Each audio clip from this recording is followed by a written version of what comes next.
Minecraft: The Island. Written by Max Brooks. Chapter 4. Details Make the Difference. By the time I reached the top of the hill, my mind was quivering like jello. Turning to the setting sun, I begged, "Not yet. Please don't leave me alone with the monsters. Stay a little longer. Please don't abandon me." "Moo!" cried the distant cow, as if to say, "Stop whimpering and move your butt." And I did. I rushed down the eastern slope to the beach, over to my shallow hole. I started banging at the stone cliff with my digging stick, and suddenly felt my heart sink. It was taking forever. If I'd only tested the stick earlier, if I hadn't just assumed it would work. The soft moan floated through the night air. Another zombie was coming. I jumped at the sound, dropped my stick, and looked frantically around. Just like the lesson about not assuming, I'd also completely lost the mantra about drowned thought. I was in full panic mode now, a trapped rat waiting for an undead cat. "Gah!" came a louder, closer moan. I looked down for my stick. It was gone, maybe hovering close by, but in the growing darkness, I couldn't see it. "Gah!" gargled the ghoul. I looked up at the hilltop and saw my foe. I reached into my belt for one of the other 3 sticks. My hand brushed the earthen cubes. Build. The zombie was starting down the slope toward me. Something glinted in its grasp. A weapon? I raced to create a hovel around myself, slamming dirt blocks down into walls. Yes, I suppose I could have, and should have, just blocked myself back up in the hole. It would have been the quicker, easier choice. But the thought of being buried alive again, passively pinned in an upright grave, was enough to squeeze the air from my chest. The zombie was only 20 steps away. I jammed the door into place. 10 steps. I finished the walls and realized I didn't have enough dirt for the roof. 5 steps. I grabbed a wooden slab from my belt, throwing it up against the corner wall. It thudded with the impact of a rotted foot. I slapped up slabs and wooden planks, just 1 step ahead of the slouching ghoul. I fitted the last corner plank, blotting out the stars, thinking I was safe. Then I heard the oof as the zombie hit the ground. Reeking fists began pounding at my door. Heart thumping, I retreated against the far wall. Cold, hard stone pressed against my back. The door in front of me buckled. I could see dark, many-cubed cracks spreading across its surface. Another few blows would send it crashing down. "Fine," I barked. "You want to fight? Come on, let's do this." Stick in hand, I waited for the door to splinter. And I waited, and waited, and waited. And then saw that wood, just like stone, and just like me, could heal. I watched the zombie get within maybe a punch or two of breaking down the thin, buckling barrier before having to restart the whole process again. "Yeah," I taunted, "that's right. Now you know how I felt." Nodding like a proud rooster, I strutted over to the door. "You ain't getting in," I sang. "You ain't getting—" Too close. A moldy arm shot through one of the open squares and socked me right in the throat. "Point taken," I coughed, staggering back. At least it hadn't hit me with whatever was in its other hand. From a safe distance, I tried to get a better look at the weapon. It wasn't easy, especially in the darkness of my hut. I thought I could see a long, thin wooden handle, similar to my own sticks. Dim moonlight glinted off something at the end. It was flat, roundish, and tapered to a point. "That's a shovel!" I exclaimed. "How'd you get a shovel?" Then quickly added, "How come I didn't get one?" I'm not ashamed to say I was jealous. After all that crafting I'd done, I'd made everything but the kind of tools that got me crafting in the first place. And now the very thing I'd wanted was right outside my door. "That's not fair," I pouted. The zombie growled back, saying what I'm sure anyone would have said to me at that moment. "Life's not fair, and whining won't make it fair." "Yeah, well," I said, cooling down and squinting hard at the shovel. "But how'd you get one anyway?" The tool's head didn't look wooden. It was lighter, more reflective. "Is that metal?" I asked. The ghoul groaned. "Even if it is, it doesn't help me in here, does it?" "But—" I squinted at the shovel again, studying it from a whole new angle. "But if this world lets you combine a wooden handle with something else to make the head," I asked the zombie, "then why can't that head also be made out of wood?" The zombie groaned again, and I'm 99% sure that groan sounded like, "Duh." Whipping up another crafting table, my original was still outside, I placed a stick on the center square and a wood plank above it, and got squat. This time, the zombie moans sounded like laughter. "What do you expect?" I shot back. "Instant success?" Even if I had, I wasn't going to let my undead tormentor know that. You almost never get something right the first time. I tried reversing the arrangement, stick above plank, and came up with another big helping of bupkis.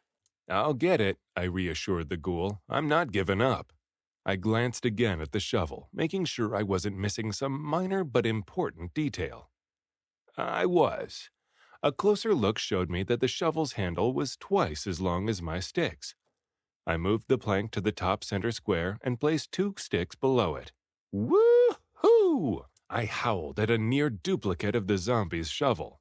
I snatched it from the air, whooped again, jumped into my victory dance, and promptly banged my head on the low ceiling. "Laugh it up," I told the zombie. "Nothing's going to spoil this moment." I pointed the shovel's head at the dirt floor and scooped up a cube with a few quick swipes. "Don't ignore the details," I said. "Details make the difference." I walked over to the back wall and gave the stone a whack. The wooden blade bounced off harmlessly.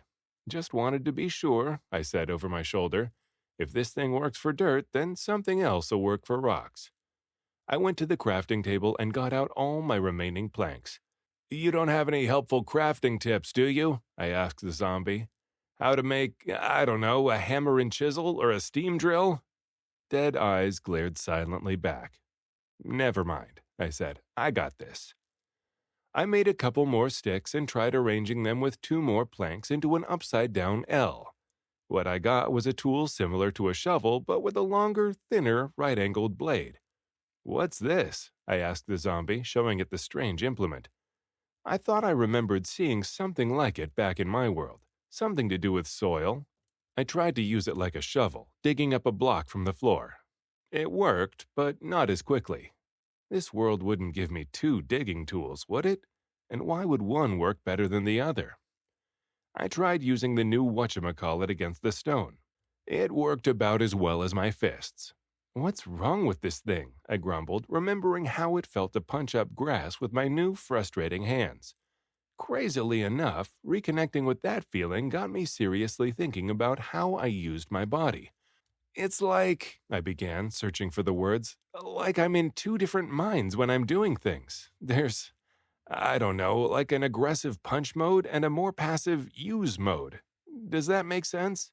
"Ugh," said the zombie.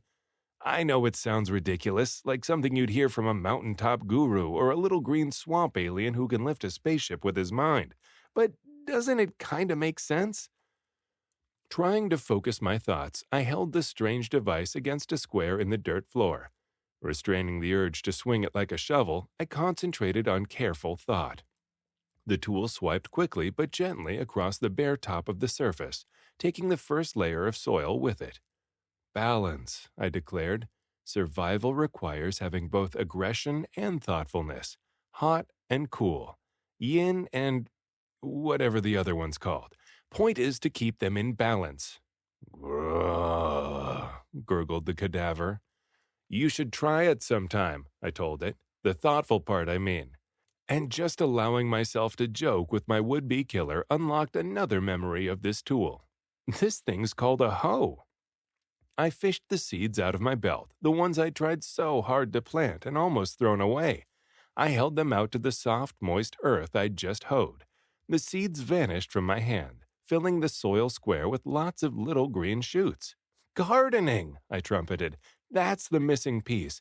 That's why I couldn't plant the seeds yesterday. And if they do grow into something edible, then I've got a renewable source of food." "Grrr," growled the zombie, bashing harmlessly at the door. I'm sorry, what was that? I pretended to ask. Oh, yes, you're right. This night is as sucky for you as it is awesome for me. 'Cause while you're stuck out there doing the same thing over and over again, I just learned tool making and agriculture, which is what, like 1,000,000 years of human evolution in 10 minutes? I sauntered over to the crafting table. And who knows, maybe by dawn I'll crack the code for cold fusion. 3 seconds later, I'd made something even better than a nuclear reactor. A pickaxe, I announced, holding up the T-shaped triumph, and all it took was an extra plank. Turning from the zombie to the back wall, I tore into the stubborn stone.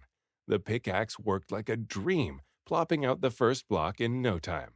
Finally, I sighed, examining the free rock. It wasn't whole, not like the chunks of dirt. It looked more cobbled together, like all the pieces had reformed. And now, I said, glancing back at the zombie's shovel, let's see if I can improve my tools. Just as I thought, this world let me combine the block of cobblestone with a couple of sticks into a stone-tipped shovel. Figuring out the rules, I crowed, and tried using it on the dirt floor. The stone tip worked even faster than the wooden version, which could only mean the same for all the others. Picking out more cobblestone, I went right back to the crafting table. Getting an upgrade, I grinned, gleefully grasping a cobblestone pickaxe.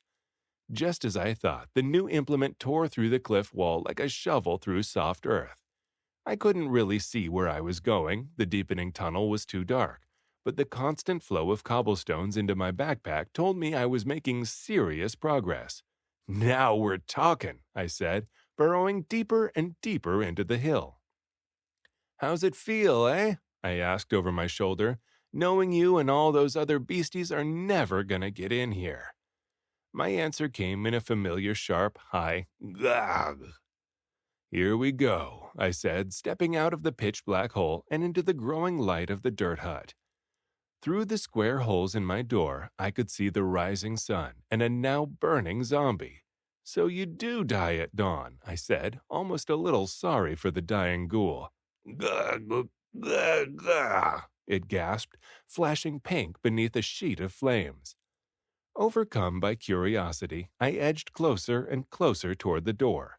Whoops, I said, as my feet accidentally uprooted the little shoots in the dirt floor. No matter, I thought, as they jumped right back into my belt. I'll just replant them outside once the zombie... I didn't even get to finish my thought. The burning beast suddenly vanished in a puff of smoke.